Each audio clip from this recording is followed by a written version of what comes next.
আজকে আব্বার পকেটে 10 টাকা মাইরে চিপস কিনছি, সম্পূর্ণ খাওয়া লাগবে। হালাই আল্লাহ বই বই চিপস খায়, মারিয়ে দেতি হইবি। আজ গো নেতি হইবে। কি বন্ধু তুই এই চিপস খাস? কে কে রে বন্ধু, কি কি হইছে? কে তুই জানোস না?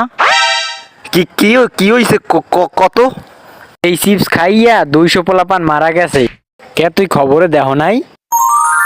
খবরে আবার কি কইছে? এই খাইয়া অনেক পোলাপান মারা গেছে, এই খবরে দেখাইছে বন্ধু। সত্যি বন্ধু? তুই নে তাই।